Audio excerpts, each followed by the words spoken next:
Hello students, welcome to Educraft academy. Last class में हमने need for transportation complete किया था। ट्रांसपोर्टेशन लोअर ऑर्गेनिजम्स में कैसे होता है ये समझा था। फिर हमने ब्लड और उसके कंपोनेंट्स पढ़े थे, राइट। उसमें हमने ब्लड के अंदर ब्लड सेल्स और प्लाज्मा, ये दो कंपोनेंट हैं। ब्लड सेल्स में आरबीसी, डब्ल्यूबीसी, प्लेटलेट्स, हमने यहां तक कंप्लीट किया था।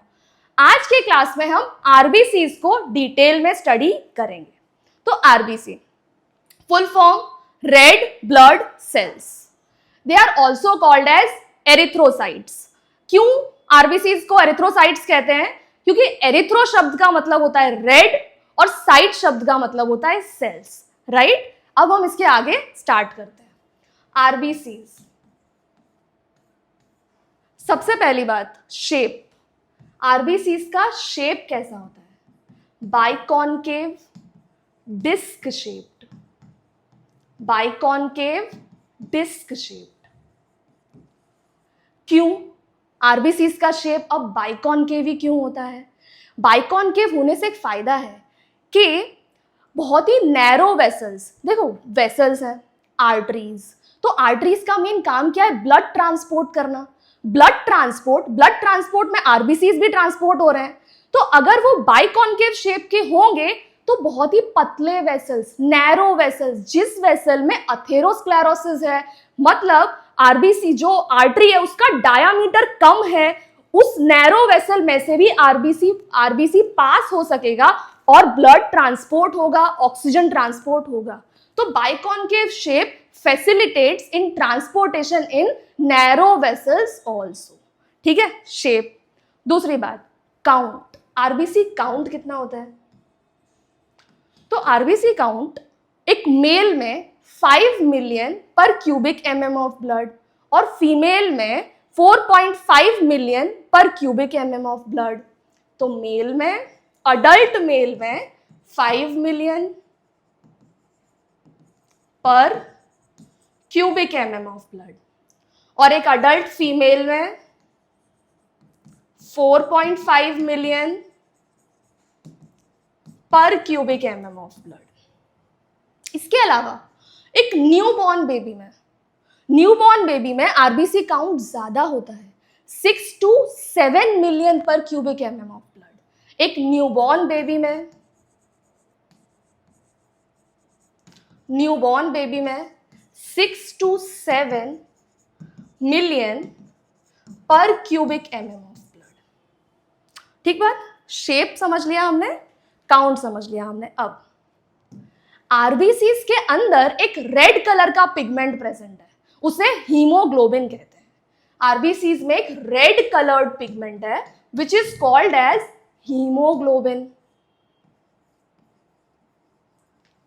ये जो हीमोग्लोबिन है यही ऑक्सीजन ट्रांसपोर्ट में हेल्प करता है। अब हम समझते हैं कि हीमोग्लोबिन में भी कौन सा पार्ट ऑक्सीजन ट्रांसपोर्ट में हेल्प करता है।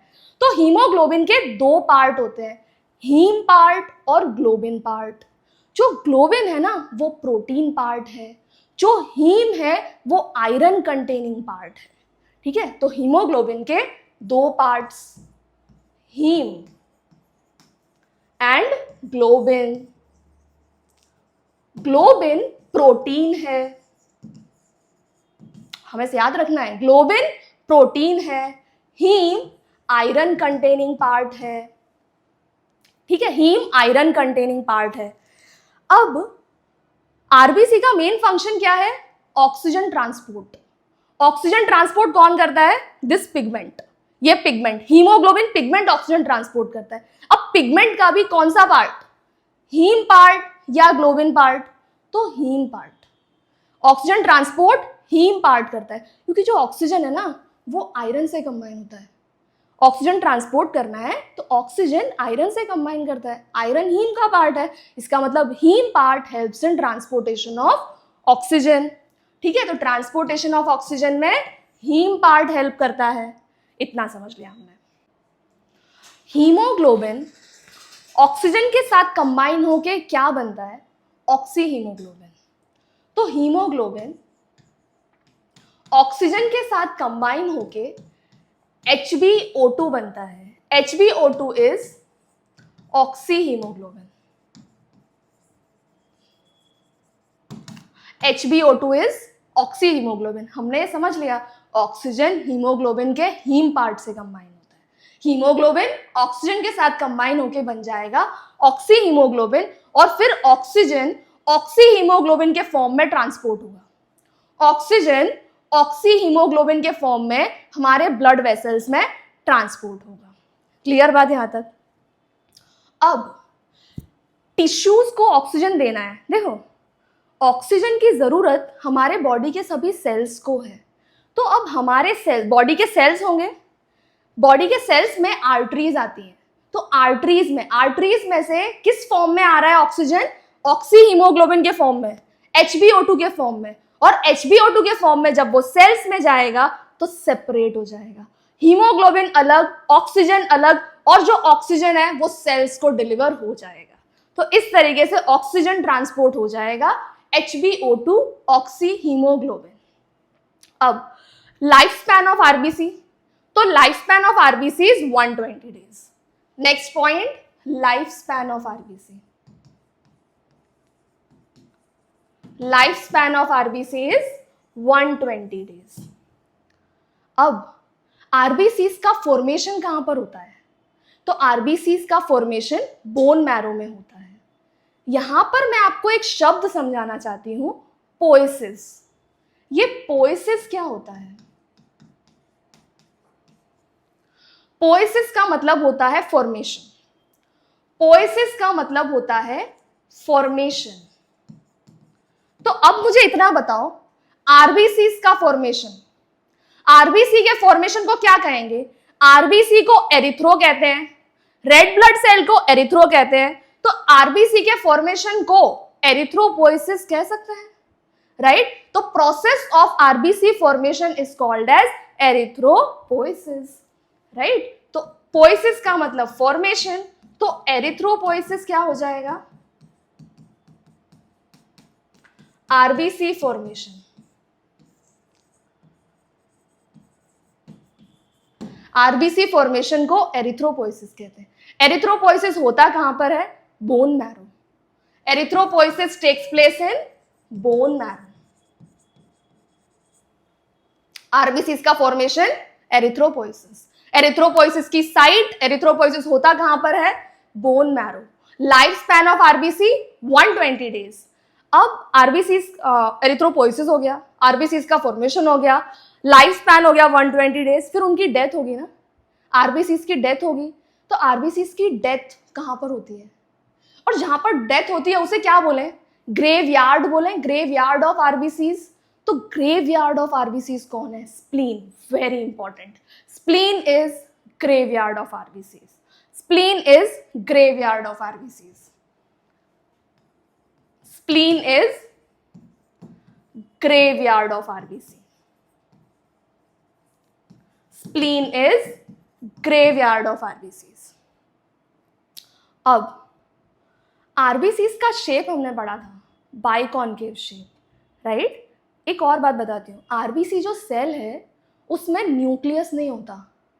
न्यूक्लियस नहीं होता ना, तो उससे कहते हैं ई न्यूक्लिएटेड। न्यूक्लियस एब्सेंट है तो उसे कहते हैं ई न्यूक्लिएटेड। ई न्यूक्लिएटेड। ई न्यूक्लिएटेड का मतलब न्यूक्लियस का ना होना, न्यूक्लियस का ना होना, ठीक है? आरबीसीज में न्यूक्लियस नहीं है। तो आरबीसी में न्यूक्लियस क्यों नहीं है ये समझते हैं। आरबीसी में न्यूक्लियस क्यों नहीं है ये बात समझो। देखो, ये एक आरबीसी है। अगर आरबीसी के अंदर न्यूक्लियस होगा तो न्यूक्लियस एक स्पेस ऑक्यूपाई करेगा। और सोचो कि अगर न्यूक्लियस नहीं है, अगर आरबीसी में न्यूक्लियस नहीं है तो फिर वो स्पेस ऑक्सीजन को मिल सकती है। इसका मतलब अगर आरबीसी में न्यूक्लियस नहीं है तो ज्यादा ऑक्सीजन ट्रांसपोर्ट होगा। तो न्यूक्लियस का न होना, इससे फायदा क्या होता है? आरबीसी की एफिशिएंसी बढ़ती है। आरबीसी की ऑक्सीजन ट्रांसपोर्ट करने की एफिशिएंसी बढ़ती है, ठीक है? तो एफिशिएंसी बढ़ाने के लिए, आरबीसी की एफिशिएंसी बढ़ाने के लिए क्या किया गया है? सबसे पहली बात, न्यूक्लियस नहीं है, इट हैज नो न्यूक्लियस, पहली चीज। दूसरी चीज, RBCs have no mitochondria. RBCs have no mitochondria. क्यों? माइटोकॉन्ड्रिया के ना होने से क्या फायदा? माइटोकॉन्ड्रिया के ना होने से क्या फायदा, सोच कर बताइए। देखो, आपको याद है site for cellular respiration? Site for cellular respiration, respiration कहां पर होता है? रेस्पिरेशन कहां पर होता है? माइटोकॉन्ड्रिया में।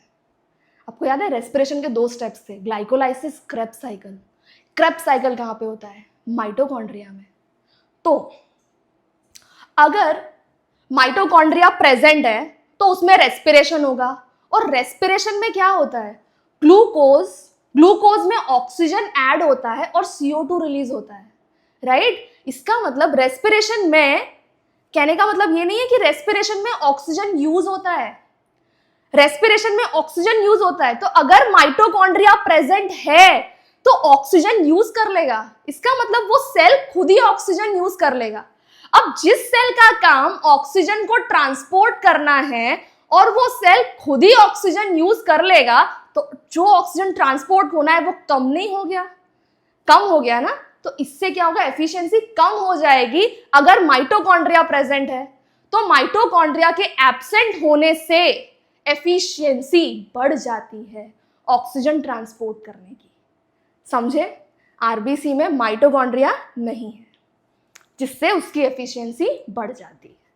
सेकेंड पॉइंट, पहला पॉइंट था न्यूक्लियस नहीं है, दूसरा पॉइंट था माइटोकॉन्ड्रिया नहीं है। तीसरा point, it has no endoplasmic reticulum. It has no endoplasmic reticulum. Endoplasmic reticulum के न होने से, एंडोप्लाज्मिक रेटिक्यूलम के न होने से फ्लेक्सिबिलिटी बढ़ जाती है।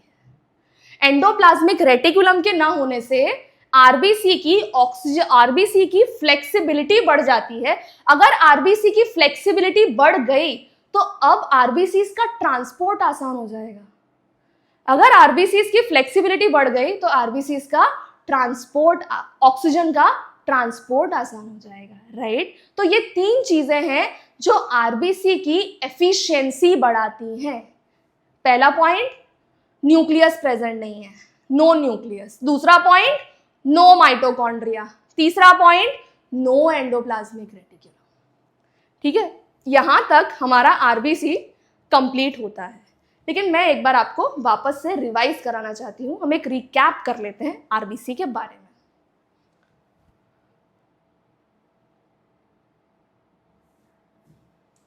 RBCs shape, biconcave shape, disc shape. Biconcave shape होने का फायदा क्या? ताकि वो नैरो से नैरो वेसल, पतली से पतली वेसल में से भी पास ऑन हो सके। काउंट, अडल्ट मेल में 5 मिलियन पर cubic mm of blood, female में 4.5 मिलियन पर क्यूबिक mm ऑफ ब्लड, एक न्यूबॉर्न बेबी में 6 to 7 मिलियन पर cubic mm of blood. RBCs के अंदर एक रेड कलर का पिगमेंट प्रेजेंट है, हीमोग्लोबिन, जिसके 2 पार्ट होते हैं। हीम, हीम के अंदर आयरन प्रेजेंट होता है। हीम आयरन कंटेनिंग पार्ट है और इस आयरन ही ऑक्सीजन ट्रांसपोर्ट में हेल्प करता है। दूसरा ग्लोबिन है, ग्लोबिन एक प्रोटीन पार्ट है। हीमोग्लोबिन ऑक्सीजन के साथ कंबाइन होके ऑक्सी हीमोग्लोबिन बनाता है और फिर ऑक्सी हीमोग्लोबिन के फॉर्म में सभी टिश्यूज में जाता है। लाइफ स्पैन 120 डेज होता है। पोएसिस टर्म का मतलब फॉर्मेशन होता है। पोएसिस का मतलब फॉर्मेशन, तो एरिथ्रोपोएसिस का मतलब हो जाएगा आरबीसी का फॉर्मेशन। एरिथ्रोपोएसिस की साइट क्या होती है? Bone marrow. Site of erythropoiesis is bone marrow. Spleen is graveyard of RBCs. Spleen is graveyard of RBCs. Efficiency बढ़ाने का काम कौन करता है? आरबीसीज की एफिशिएंसी कैसे बढ़ जा रही है? तो ये 3 point, it has no nucleus, second point no mitochondria, third point no endoplasmic reticulum. ठीक बात। 2 टर्म्स मैं आपको और पढ़ाना चाहती हूँ। कुछ कंडीशंस में क्या होता है कि आरबीसी काउंट बढ़ जाता है। तो जब आरबीसी काउंट बढ़ जाता है उसे कहते हैं एरिथ्रोसाइटोसिस। एरिथ्रोसाइटोसिस इसका मतलब होता है आरबीसी काउंट इंक्रीज हो जाना, इंक्रीज इन आरबीसी काउंट। कुछ कंडीशंस में क्या होता है, आरबीसी काउंट कम हो जाता है। तो आरबीसी काउंट कम होने को कहते हैं एरिथ्रोसाइटोपिनिया। एरिथ्रोसाइटोपिनिया इसका मतलब होता है decrease RBC count. Cytosis increase RBC count, cytopenia decrease RBC count. यहां पर मैं आपको यह समझाना चाहती हूं, जब भी साइटोसिस लिखा हो इसका मतलब होता है काउंट बढ़ना, पीनिया लिखा हो इसका मतलब होता है काउंट कम होना। ये सेम बात डब्ल्यूबीसी और प्लेटलेट्स पर भी अप्लाई होगी, तो हम उसका भी देख लेते हैं। मुझे इतना बताओ, डब्ल्यूबीसी काउंट कितना होता है? डब्ल्यूबीसी, तो डब्ल्यूबीसी का काउंट होता है 4000 to 11,000 पर क्यूबिक mm ऑफ ब्लड। अगर डब्ल्यूबीसी का काउंट इंक्रीज हो गया तो क्या बोले, हमने इंक्रीज के लिए क्या टर्म पढ़ा? साइटोसिस। हमने इंक्रीज के लिए क्या टर्म पढ़ा? साइटोसिस। डिक्रीज के लिए क्या टर्म पढ़ा? पीनिया। हम इन शब्दों को अप्लाई करते हैं, ठीक है। डब्ल्यूबीसी के लिए टर्म था ल्यूको, तो ल्यूकोसाइटोसिस, ल्यूकोसाइटोसिस और ल्यूकोपीनिया। ल्यूकोसाइटोसिस क्या हो जाएगा? डब्ल्यूबीसी काउंट इंक्रीज होना। ल्यूकोपीनिया क्या हो जाएगा? डब्ल्यूबीसी काउंट डिक्रीज होना। क्लियर? ये सेम बात प्लेटलेट्स पे भी अप्लाई हो जाएगी। प्लेटलेट्स, प्लेटलेट्स का काउंट होता है, प्लेटलेट्स का काउंट होता है 1,50,000 to 4 लाख। 1,50,000 to 4 लाख। तो प्लेटलेट्स के लिए हमने क्या टर्म पढ़ा? थ्रोम्बोसाइट्स। तो अगर प्लेटलेट्स का काउंट इंक्रीज हो रहा है, प्लेटलेट्स का काउंट इंक्रीज हो रहा है, तो हम इसे क्या बोलेंगे? थ्रोम्बोसाइटोसिस। साइटोसिस मतलब इंक्रीज, तो thrombocytosis increase platelet count, platelet count कम होना, उसे हम क्या बोलेंगे? थ्रोम्बोसाइटोपिनिया। साइटोसिस मतलब बढ़ना, पीनिया मतलब कम होना। तो प्लेटलेट्स काउंट इंक्रीज होना, थ्रोम्बोसाइटोसिस। प्लेटलेट्स काउंट डिक्रीज होना, थ्रोम्बोसाइटोपिनिया। आई थिंक अब आपको तीनों का क्लियर है। Erythrocytosis RBC count increase, erythrocytopenia RBC count decrease, leukocytosis WBC count increase, leukocytopenia WBC count decrease, thrombocytosis platelets count increase, thrombocytopenia platelet counts decrease. I think यहां तक आपको clear हो गया है। Thank you.